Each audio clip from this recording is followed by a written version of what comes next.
यकीनन राह दिखा देना हमारा जिम्मा है, और बेशक आखिरत और दुनिया हमारी ही मिल्कियत है। सो मैंने तुमको भड़कती आग से खबरदार कर दिया है। उसमें वही दाखिल होगा जो बड़ा बदबख्त है, जिसने झुटलाया और मुंह फेरा, और जो बड़ा परहेजगार है वो उससे बचा लिया जाएगा। वो जो अपना माल देता है ताकि पाक हो, और इसलिए नहीं देता कि उस पर किसी का एहसान है जिसका बदला उतारा जाए, बल्कि अपने रब्बे आला की रजामंदी हासिल करने के लिए देता है, और वो अनकरीब खुश हो जाएगा। उन फरिश्तों की कसम जो डूब कर काफिरों की जान खींच लेते हैं, और उनकी जो मोमिनों की जान आसानी से निकालते हैं, और उनकी जो तैरते हुए जाते हैं फिर लपक कर आगे बढ़ते हैं, फिर दुनिया के कामों का इंतजाम करते हैं कि वो दिन आकर रहेगा जिस दिन वो जलजला आएगा, फिर उसके पीछे और जलजला आएगा। उस दिन लोगों के दिल खौफसदा होंगे और आंखें झुकी हुई। काफिर कहते हैं, क्या हम उल्टे पांव फिर लौटेंगे? भला जब हम खोखली हड्डियां हो जाएंगे तो फिर जिंदा किए जाएंगे।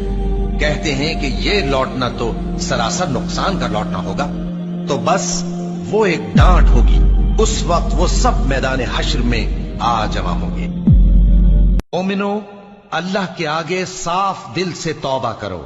उम्मीद है कि वो तुम्हारे गुनाह तुमसे दूर कर देगा और तुमको जन्नतों में जिनके नीचे नहरें बह रही हैं दाखिल करेगा।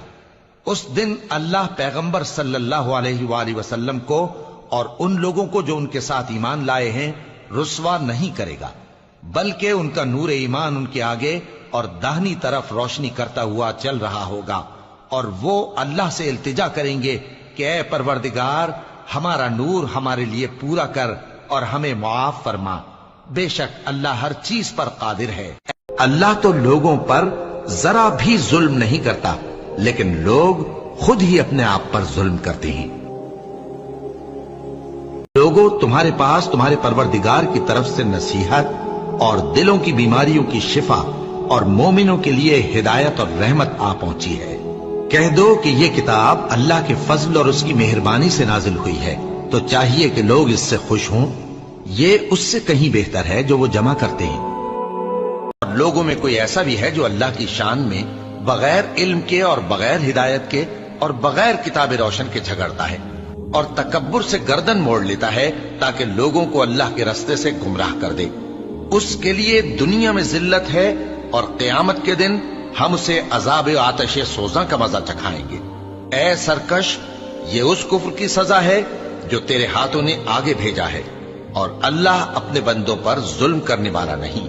और लोगों में बाज ऐसा भी है जो किनारे पर खड़ा होकर अल्लाह की इबादत करता है, अगर उसको कोई दुनियावी फायदा पहुंचे तो उसके सबब मुतमईन हो जाए, और अगर कोई आफत पड़े तो मुंह के बल लौट जाए, यानी फिर काफिर हो जाए।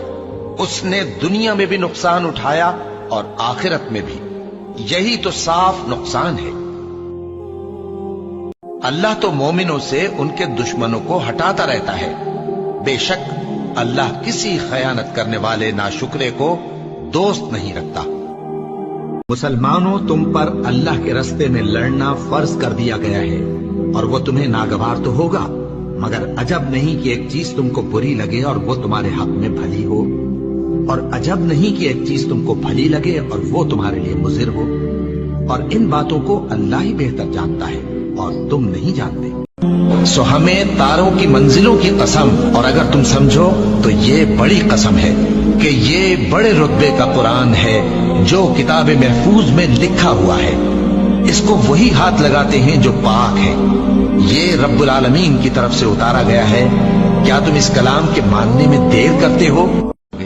उनमें नेक सीरत खूबसूरत औरतें हैं, तो तुम अपने परवरदिगार की कौन कौन सी नेमत को झुटलाओगे? वो हूरे हैं जो खेमों में महफूज हैं, तो तुम अपने परवरदिगार की कौन कौन सी नेमत को झुटलाओगे? उनको अहले जन्नत से पहले न किसी इंसान ने हाथ लगाया और न किसी जिन ने, तो तुम अपने परवरदिगार की कौन कौन सी नेमत को झुटलाओगे?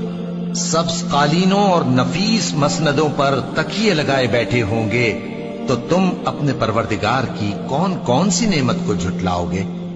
ए नबी सल्लल्लाहु अलैहि वसल्लम, तुम्हारा परवरदिगार जो साहिब जलाल व करम है, उसका नाम बड़ा बाबरकत है।